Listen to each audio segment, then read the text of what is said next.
What's up guys, and welcome back to another episode of the RTG career mode. This is episode number 23. We started today's of stuff on the back of our draw against Getafe in Madrid. Just a one win in our last 4 games in La Liga, now slowing down a little bit and have lost some ground in the race for a European place. Starting today's episode off with an academy update as we now enter April. Can I just say, right, like EA really need to they need to sort the academy out anyway. Everyone knows that. They need to sort youth scouting out regardless, but we've got 3 players in our academy with the exact same name. Samar Ibrahim. 1 Algerian central midfielder and 2 Moroccan youngsters, a centre-half and a right midfielder.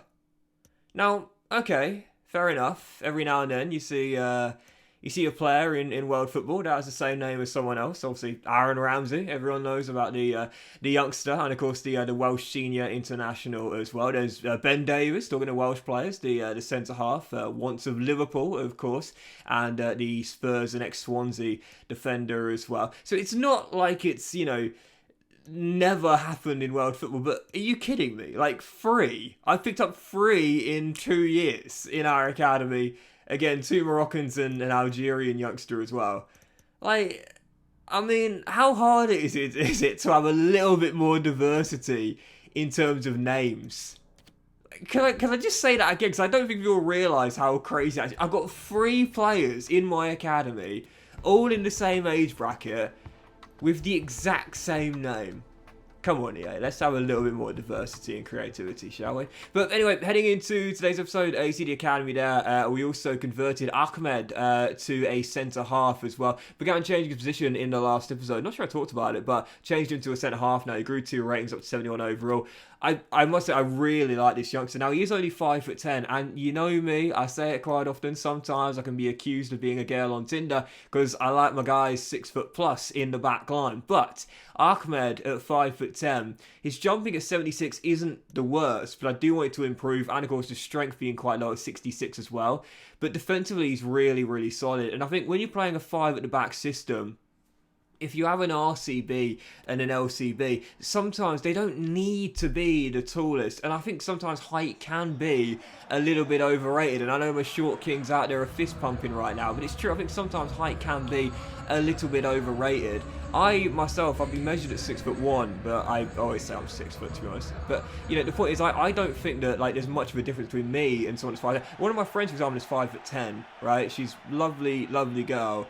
And at 5'10", I really don't see much difference between us, in terms of height, For some reason, some people seem to think, and again, especially those girls on Tinder, that, 5'10" is, shoulder length to someone that's 6 foot. It's not true at all. Me and my friend are basically the exact same height. It's only a couple or maybe 3 inches at most between us.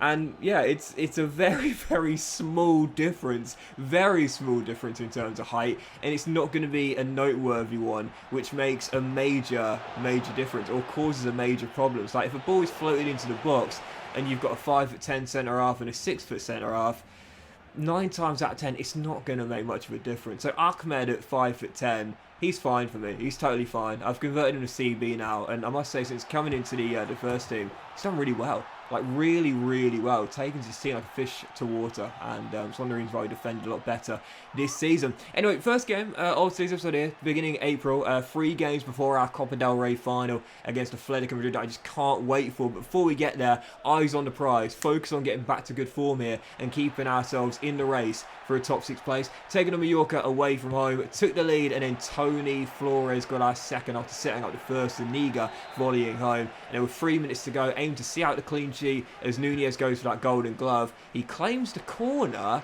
Mallorca goalkeeper's up, Zuniga finds Flores, not the best first touch. And is it going to go in? It's not going to go in. It just lost a little pace there, going towards the 6-yard area, and I think it was probably going to go slightly wide of the post as well, and I bottled a golden chance for my first halfway line goal since FIFA 14, 9 years ago. And as I always say, it will never be as good as that one in FIFA 14 because I actually lobbed the goalkeeper. This is without the goalkeeper in the goal. I can't lob the goalkeeper like I used to because of the way that the game's changed, but it would still be nice to do it. But I absolutely bottled that one there. Golden chance, and not for the first time this save, let alone if you were 23. I bottled a chance to go ahead and score from the halfway line. Regardless, not too fast. 2-0 win, that's the most important thing. But following that, we see that Santana, our fullback with the potential to be special, is going to join Aruka on loan once the summer window opens. He, of course, is the youngster with 91 to 94 potential. And I quite like that as well, because right now we've got a player at Aruka. That's Nacho Calderon, who also came out of the academy. He's grown 8 ratings to 70 overall now. We'd love to see that. But also, we've got 2 youngsters out on loan at Paris FC as well. We've got Moyano, a central mid, and also our young goalkeeper as well. I really like that. We've got 2 teams where we've loaned out players to. We've got 2 at Paris FC, and when the summer window opens, we'll have 2 at Aruca as well, Calderon and Santana as well.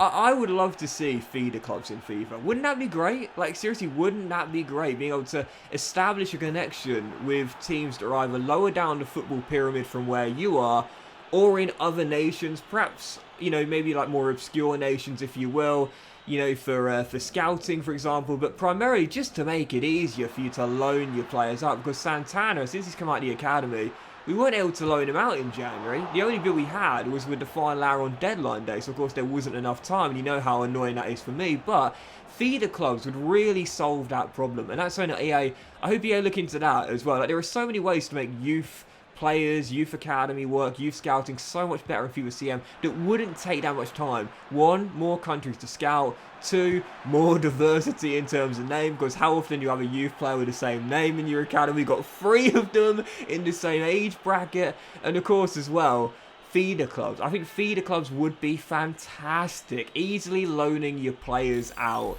to a lesser reputable club would really make a big difference when it comes down to player development and knowing where your players are going, and doing it quicker and easier as well. Anyway, following game, on the back of that, Real Betis coming to the Estadio La Rosaleda. This would be a massive one here. They're right below us in the table. We just got back to winning ways against Mallorca. We needed to follow on with this. You know that phrase, I keep on repeating it, consistency is king. It's not enough to win 1, draw 1, lose 1, win 1, lose 2, draw 1, win 2, draw 1, lose 3. You've got to be more consistent if you do anything up the other end of the table in the top half. So taking on Betis, needed to return to winning ways here, but instead lost the game by 3 goals to 1. So frustrating here.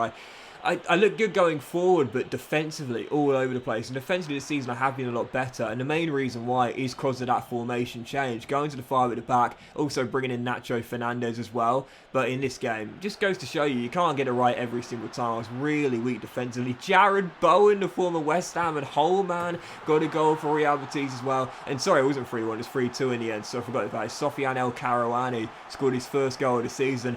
Less goals for El Karouani this season. Obviously, last year scored, I think, 5 or 6. Only the 1 this season for our Dutch-born Moroccan on our left-hand side. But, again, the primary reason is because he's playing in a different role now. Last season, left mid. This year, left wing-back. Might not seem like a big change, but it is. He's got someone ahead of him now on that left-hand side. And also, as well, he needs to be a lot more secure defensively. It's just a 1 goal this season for El Karouani. And that goal there, just a consolation. So, 3-2 the final score.